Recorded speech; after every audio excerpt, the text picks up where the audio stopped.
भारत के chief justice B R. गवाई ने 16 नवंबर 2025 को आयोजित कार्यक्रम India and the living Indian constitution eight 75 years में रिजर्वेशन को लेकर एक महत्वपूर्ण बयान दिया। उन्होंने कहा कि एक आईएएस ऑफिसर के बच्चे को उसी तरह नहीं देखा जा सकता जैसे एक गरीब खेत मजदूर के बच्चे को। सीजेआई गवाई ने अपने भाषण में साफ कहा कि अब समय आ गया है कि क्रीमी लेयर का कॉन्सेप्ट, जो अभी तक केवल अदर बैकवर्ड क्लासेस यानी ओबीसी पर लागू होता है, उसे शेड्यूल्ड कास्ट्स यानी एससी पर भी लागू किया जाए। क्रीमी लेयर का मतलब है उन लोगों को रिजर्वेशन से बाहर करना जो अपनी कम्युनिटी के अंदर आर्थिक और सामाजिक रूप से आगे बढ़ चुके हैं। सुप्रीम कोर्ट के इंदिरा सोहनी जजमेंट 1992 में ये प्रिंसिपल दिया गया था। उस फैसले के अनुसार अगर किसी परिवार की वार्षिक आय एक निश्चित सीमा से ऊपर है, वर्तमान में 8 लाख रुपए प्रति वर्ष, तो उस परिवार को रिजर्वेशन का लाभ नहीं मिलना चाहिए। सीजेआई गवाई ने कहा कि इक्वालिटी का मतलब केवल पेपर इक्वालिटी नहीं है, बल्कि रियल इक्वालिटी देना है।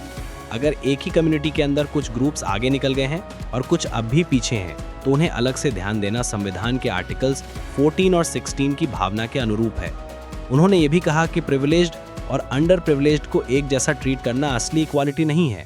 उनके शब्दों में, अगर सोशियो इकोनॉमिक डिस्पैरिटी को समझे बिना सबको समान अवसर दिया जाए तो उसका नतीजा और इनइक्वालिटी ही होगा। उन्होंने सब क्लासिफिकेशन की जरूरत पर जोर दिया, यानी एससी कैटेगरी के अंदर भी अलग अलग स्तरों पर देखना होगा कि कौन से ग्रुप्स अब भी मार्जिनलाइज्ड हैं। जो ग्रुप्स रिजर्वेशन का लाभ लेकर आगे बढ़ चुके हैं, उन्हें क्रीमी लेयर में डालकर बाहर करना होगा, और जो ग्रुप्स अब भी पीछे हैं, उन्हें रिजर्वेशन का असली अपलिफ्टमेंट देना होगा। सीजेआई गवाई ने यह भी स्वीकार किया कि इस मुद्दे पर उनका स्टैंड और जजमेंट कई बार आलोचना का शिकार हुआ है। उन्होंने कहा कि जजेस अपने फैसलों को जस्टिफाई करने के लिए नहीं होते। रिटायरमेंट के करीब होने के बावजूद वे अपने विचारों पर कायम हैं। उनका मानना है कि अगर हम ग्राउंड रियलिटीज को नज़रअंदाज करते हैं तो रिजर्वेशन का असली उद्देश्य अधूरा रह जाएगा। अपने एड्रेस में उन्होंने ये भी बताया कि समय के साथ इक्वालिटी और विमेन एम्पावरमेंट जैसे कॉन्सेप्ट्स भारत में मजबूत हुए हैं, लेकिन अगर क्रीमी लेयर को नज़रअंदाज किया जाए तो रिजर्वेशन का असली उद्देश्य अधूरा रह जाएगा। उन्होंने कहा कि समाज में बदलाव तभी आएगा जब हम वास्तविक समानता को समझेंगे और उसे लागू करेंगे। सीजेआई गवाई ने यह भी स्पष्ट किया कि रिजर्वेशन का असली उद्देश्य अपलिफ्टमेंट है, ना कि परमानेंट एंटाइटलमेंट।